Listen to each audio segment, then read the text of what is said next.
Welcome into a Friday edition of Hittin Hard with Jon Chuckery here on Locked On Sports Atlanta. Today on the show, we'll preview Falcons and Buccaneers. It's still about their identity for the Falcons, and can one Brave recapture the magic from last fall? All next, Hittin Hard with Jon Chuckery, Locked On Sports Atlanta. This is Hittin Hard with Jon Chuckery, part of Locked On Sports Atlanta, and it starts now.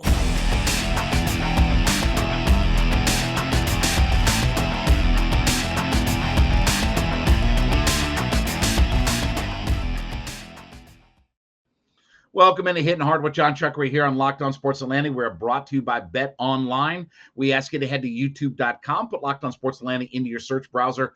When you get there, hit that subscribe button, leave us a comment. We are free and available on all of your favorite podcast platforms, including Spotify and Odyssey.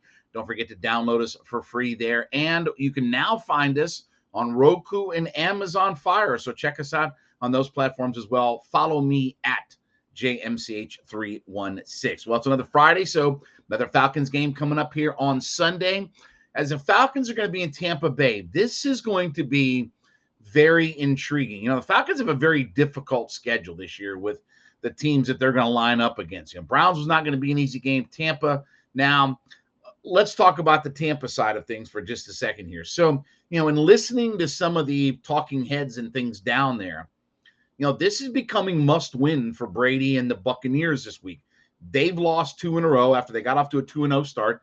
They've lost back-to-back games now. They're at home, and they feel like they've got to get themselves back on track, and they have to start with this weekend.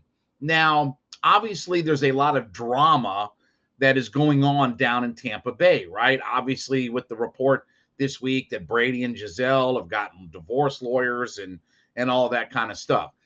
Look, Tom Brady's not going to be frazzled or rattled or anything like that. He's the greatest player in the history of the NFL. He's the single most important player a team could ever have in the history of the NFL. That's the exact way to phrase it. He's the most important player you could ever have on a roster in the history of the NFL. So, with all due respect, a Week 5 game against the Falcons at home isn't going to frazzle Tom Brady. And I expect them to have a big performance, and they're going to come out guns blazing. Now, a few thoughts about this game.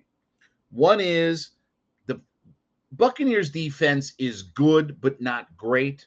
But there are a couple of things that they do really well. One is only 4 teams have more interceptions than the Buccaneers. So for my listeners out here, watchers out here, get ready. This is the part where I hate on Mariota, okay? So I got to get my PSA disclaimer out. Here comes the hate for Mariota, okay? So it's going to be extremely important about ball security in the opportunities that Mariota has, because this is a ball hawk defense. They will get after it, and they will make plays in their secondary. So you don't want to give turnovers to Brady and the Buccaneers offense and make it easy for them. Remember, they're getting Chris Godwin. They've got Mike Evans back this week, Russell Gage. Looks like Julio may play. So there's a very good chance that they have a full complement of their weapons all back this week. Worst thing you want to do is hand the ball to them on a short field. So Mariota has got to play mistake-free this Sunday. Can't fumble it. Can't throw any dumb interceptions. And remember, last Sunday, after that Denzel Ward pick, that's when the 14 straight runs came against the Cleveland Browns. I know, it's all coincidence. It just worked itself out there. Okay, all right. They didn't take the ball out of their quarterback's hand or anything like that. No, you're right. You're right. The Buccaneers defense is not a great pass defense. They have given up the 11th fewest yards via the pass. They do have the 6th best yards per attempt number in the league. But where they make up for everything is they create turnovers when you have to throw the football against them. So, again, establishing the run, playing at the line of scrimmage. The thing that will keep the Falcons in this game is not turning the football over and keeping the line of scrimmage play like they have in these first 4 weeks. Neither one of these teams is very good on third down. Falcons are 38.4% on offense. Buccaneers are only 35%. So if you can convert some third downs, and look, the Falcons have the fourth most rushing first downs in the league. The Buccaneers are not going to scare you with the run game. They have the fewest rushing first downs in the NFL. But again, where they make up with all of that is they have a Tom Brady that can use a short passing game to be the same thing as a run. What you can't do is let the running backs and things and tight ends start to get off, because you're going to be busy. If you got Godwin, you got Evans, and you got Gage, you got Julio, you got all those guys running around, you're going to be pretty busy just trying to make sure, because they will use those guys. They ain't worried about if they can't run the football, they've got their plan B. We'll start tossing it all around the field. So the Falcons are going to have to get some pressure on Brady. Obviously, there's been some questions about the offensive line for the Buccaneers up to this point. They're outstanding at right tackle. Remember that guy I talked about? What's that guy's name? I'm trying to think. Oh, yeah, Tristan Wirfs. That's right. He's first team all NFL. Forgot. Excuse me. By the way, too, you see Pro Football Focus's all NFL team through the first 4 weeks of the season. See who the starting right guard is? Yeah, Chris Lindstrom. Anyway, Tristan Wirfs is an outstanding offensive lineman. And obviously, it's always been talked about, you get pressure on Brady up the middle. That's where you have to get after him. So they've got to be able to disrupt Brady and his rhythm. And look, Brady's had some big games against the Atlanta Falcons. Mike Evans has had some big games against the Atlanta Falcons. He's got almost 1,300 receiving yards in literally 15 games against the Falcons. So he's had some big moments. Can't let some of those guys get off and make those big plays. And the Falcons have to just kind of stay true. And we'll talk about this coming up because of injuries and things like that. But staying true to your identity and what you do. Don't let Mariota put the ball in harm's way. The Falcons already don't convert a lot of third downs. They have to be efficient on third down. They have to be able to get pressure with 4 against Brady, because you're not going to be able to just start blitzing guys, because he will pick you apart, especially if he's got all his cavalcade full of weapons that are going to be available. So this is going to be a real test, because Tampa Bay is coming in hungry. They are coming in. I know the Falcons are trying to win, but Tampa Bay is desperate. You only have Tom Brady with one expectation: Super Bowl or bust. There is no settling for anything else. You don't have Tom Brady on your roster without the expectation being Super Bowl or bust. So the Falcons have their work cut out for them, because this is a wounded animal that they're going into on Sunday. But Falcons can get this done. They have to play their game. If you can get pressure on Brady, you can keep the run game going.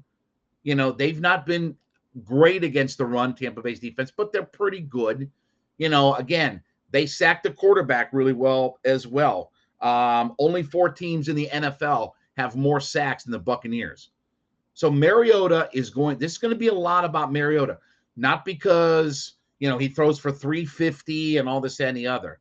It's not taking sacks, so you don't have to get yourself changed up. And what do we say? Let's all say it together: down in distance.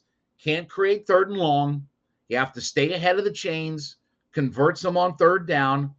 Don't put the ball up in harm's way, because the Buccaneers are good at getting turnovers that way. So it's a very winnable game for the Falcons, but they need to realize that this is a wounded animal in Tampa that they're heading down to coming up on Sunday.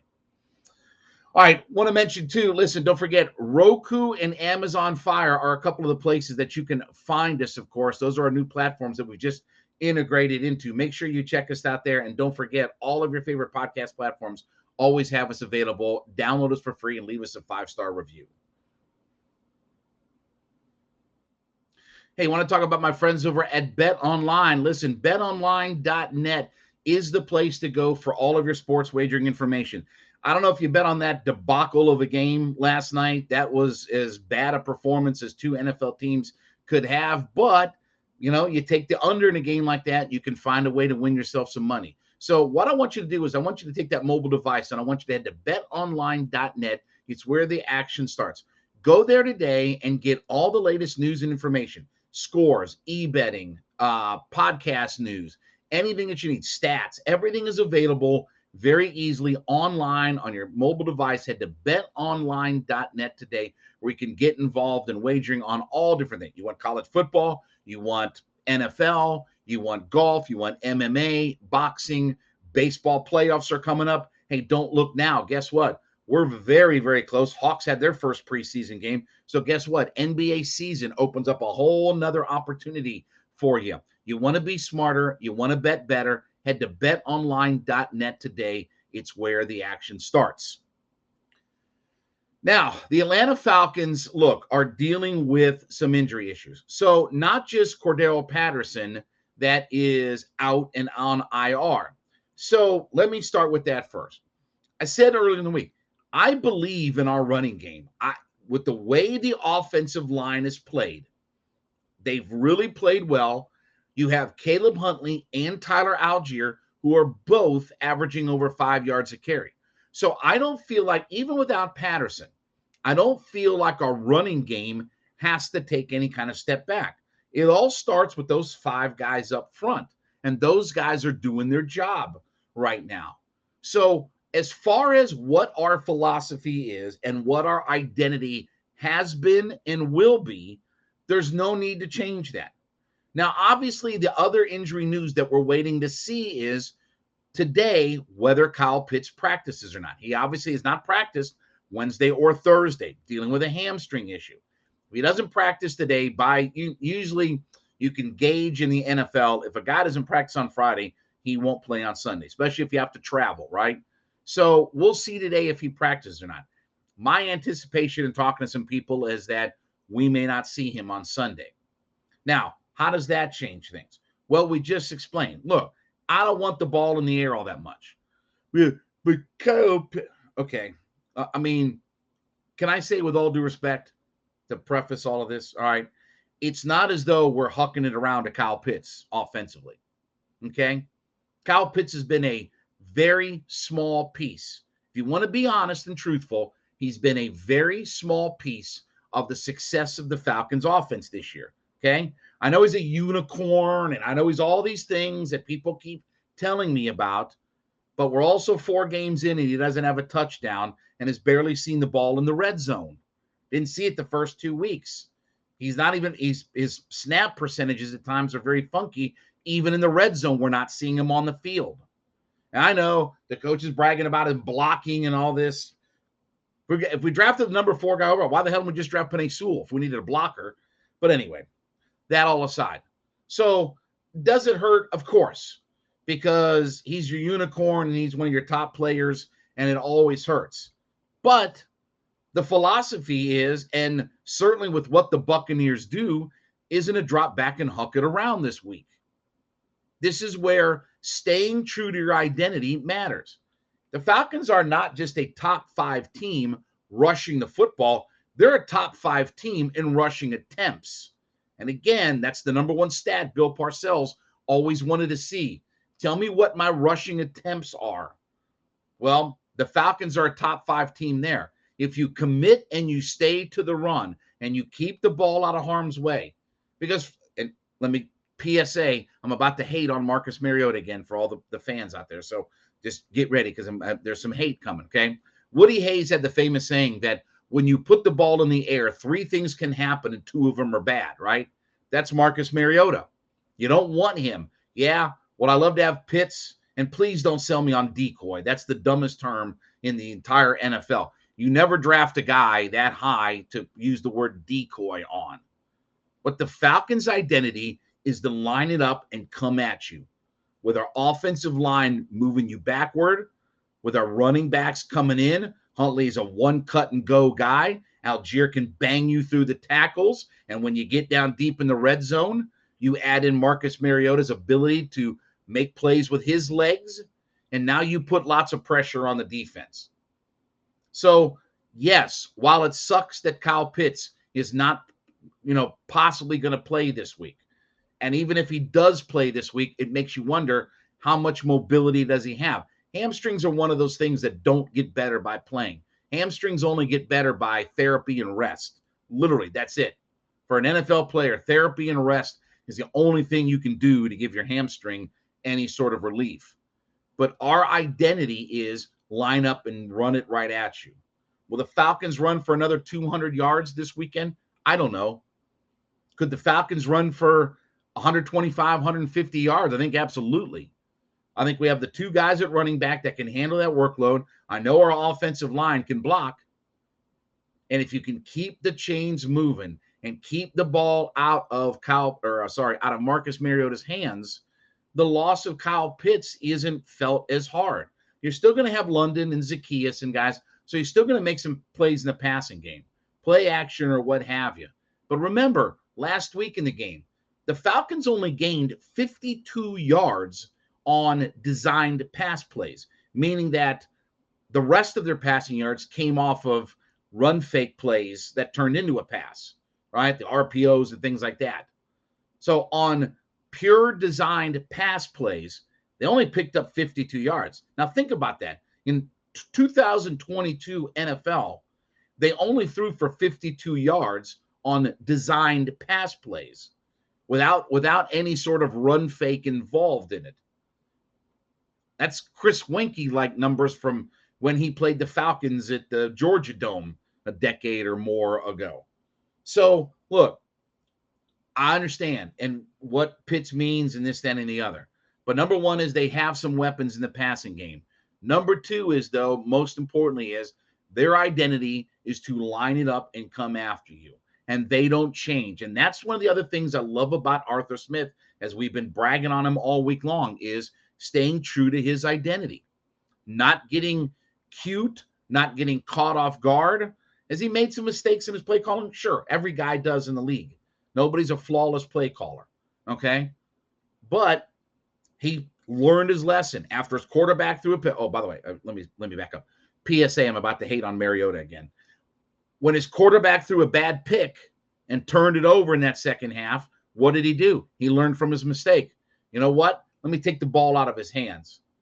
Let me go ahead and run it here 10 times on this drive, run in the end zone. Oh, we got the ball back? Let's run it 4 more times before we go and put the ball in the air again.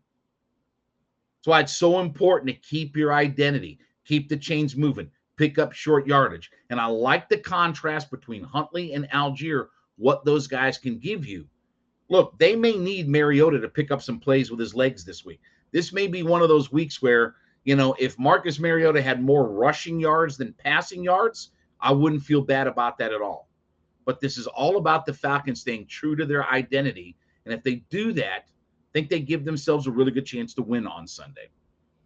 All right, listen, want to mention too, again, Amazon Fire, Roku, hit us up on those platforms. You can download us for free on all your favorite podcast platforms, including Spotify and Odyssey. Always remember to leave us a 5-star review there, and always leave us a comment and hit the subscribe button on our YouTube page as well.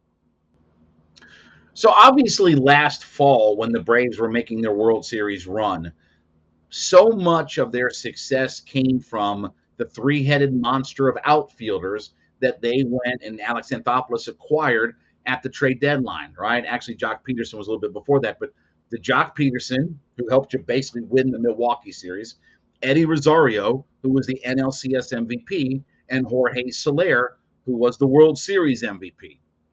Now, of those 3 guys, they only brought 1 guy back, right? Peterson had a good year. He was an all-star. Soler had a pretty lousy year. I think, you know, before he got injured, he was 13 homers and hit 208. Rosario obviously brought back, and, you know, to say that he struggled would probably be, you know, a pretty accurate statement. 212 batting average for the year, 5 homers, scored 27 runs, and knocked in 24. And obviously had the eye issues and things like that, missed a good bit of time and things like that. So a lot of people were excited about the idea of bringing 1 or more of those guys back because, let's face it, a lot of their success was captured lightning in a bottle. Rosario, Soler, Peterson, they captured lightning in a bottle out of those 3 guys. Well, can they do that again this year with Rosario? The good news for Rosario is that this September, first few days of October, was his, from an average standpoint, his best month of the year. Now, what's funny is that his on-base percentage was exactly the same, 294 September, October, as it was in August. His slugging was exactly the same at 385, which is not a very good number, same as it was in August. And his OPS was obviously exactly the same because that slugging plus on base come together. So his on base slugging OPS was all the same August and September. The difference is that he had his best average month in the month of September, 277. He was 068. Remember how bad that start was? 068 in April, 222 through July because he didn't play in June because of the eye issue, and then 231 in August. But that number jumped up to 277. And when you look, he played a couple less games, had a homer, 5 RBI, 4 doubles. Now, look, certainly none of his numbers jump off the page to you, but at least he finished strong. And when you talk about trying to win in playoff baseball, right? And now with the way this, I don't know, I'm not sold yet on this Fakakta playoff system and all this kind of stuff. And, maybe there's some beat up factor for the teams that have to play in the wild card before they go face, the Dodgers and Braves and the NL and this, that, and the other. I'm not sure I'm sold on the playoff format just yet. But when you talk about having to win several games, in baseball, it's not usually about one guy just carrying you through the entire playoffs. We talk about the NBA, you have to win 16 playoff games. Well, you need your superstars to win the vast majority of those games. Baseball, historically, you have role players that do all sorts of things, the Solers and the Rosarios. So can Rosario capture some of that magic in the playoffs that he did last year? That's certainly the hope. Because in listening to Brian Snicker, who did a lot of Atlanta media yesterday, I do believe that they're going to keep Harris at the top of that order, right? And I believe that Rosario probably realistically is going to platoon in left field with Robbie Grossman. I would think the plan now is Contreras will mostly DH. We'll see, because d'Arnaud caught every game last year in the playoffs. With the way the condensed schedule is, that's another part of it, is that the schedule gets really condensed now in the playoffs. You don't have many days off and things like that, right?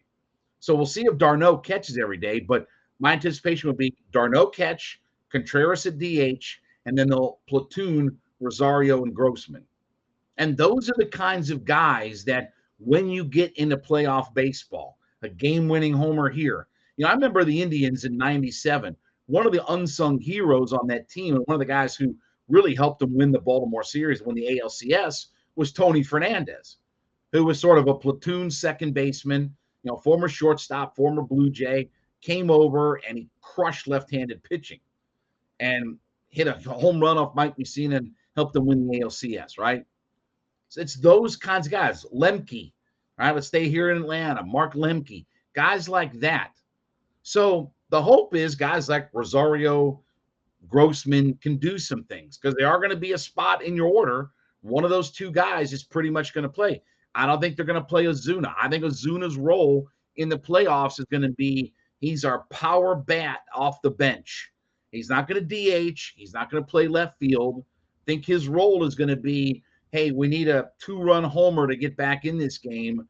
Let's use Ozuna and have him there. Because Ozuna is certainly doesn't provide anything playing left field. And I'm not sitting Contreras in favor of Ozuna unless there's an injury or something like that. So left field is probably going to be manned by Rosario and Grossman. At least the good news is that from a batting average standpoint, Rosario had his best month of the year. When you consider that he was 068 in April, had the eye issues, missed time, and then at least started to get things back on track. Power's not quite there. That all hasn't been there. But hopefully Eddie Rosario can find a few hits because him and Grossman are most likely going to man left field. And Grossman has been a nice find. That's another one of those guys that we haven't really talked a whole lot about this year for the Atlanta Braves. And he's not going out there and crushed it and things like that, but he's played a role and he's had some really good production and he's helped them win some games. So again, when you get into playoff baseball, it's these kinds of role players. It's, yes, the Braves winning the World Series is going to be about, can Ronnie and Dansby get on base and Olsen and Riley drive them in? And can their starting pitching, can Fried, Wright, Morton, can those guys dominate? Maybe they're going to get back Strider. Ozzie doesn't sound like it won't be until the championship series. Strider could be back for the divisional series. I think even if he's ready, I think they'll hold him and try not to use him if they don't have to. If they can get maybe a 2-game lead, in this thing, then they try Strider out and let him pitch a little bit and see how he feels, knowing that they've got a lead in the series, right? I think that's how you're going to look at Strider. Is they're gonna try to not have to use him, try to get out an early lead in the series, and not try to have to use him right away. I know he's arguably your second, but you're talking about a guy coming back from oblique injury, and I'm telling you right now, you can tweak that thing in a heartbeat. He tweaks that. He goes out there and he starts rearing back and firing, and he tweaks that thing. He's done for the playoffs. There won't be any bounce back at that point. There won't be any coming back from all of that. So you got to be smart about how you use him. All the people that complained about how they used Ronnie coming out of the gate and running and going at it. Well, that's Strider, rear back and fire, right? So I think they're going to watch and see if they can get a lead in this series about whether or not they may use him. But let's hope that the Rosarios and the Grossmans can provide that same kind of spark that they had last year from Soler and Rosario and Jock Peterson.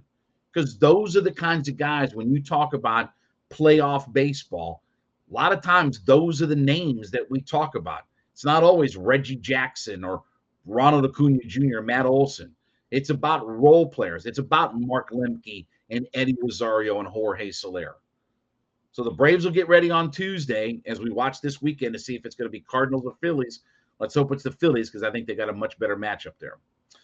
All right, well, thank you so much for making Hittin' Hard with Jon Chuckery your first listen every day. Make A to Z with Mark Zinno your second listen every day, as Mark's talking all things Atlanta sports. He's on free and available on our YouTube page at Locked On Sports Atlanta. Hit that subscribe button, leave us a comment. Don't forget, downloads for free, all of your favorite podcast platforms, Spotify, Odyssey. Check us out on all those platforms. 5-star review is there. Don't forget, too, Amazon Fire, Roku. Download us. Check us out now on those platforms. They're available to you. So hit us up there as well, and then follow me at JMCH316. We'll recap what the Falcons did over the weekend. This has been Hittin' Hard with Jon Chuckery, Locked On Sports Atlanta.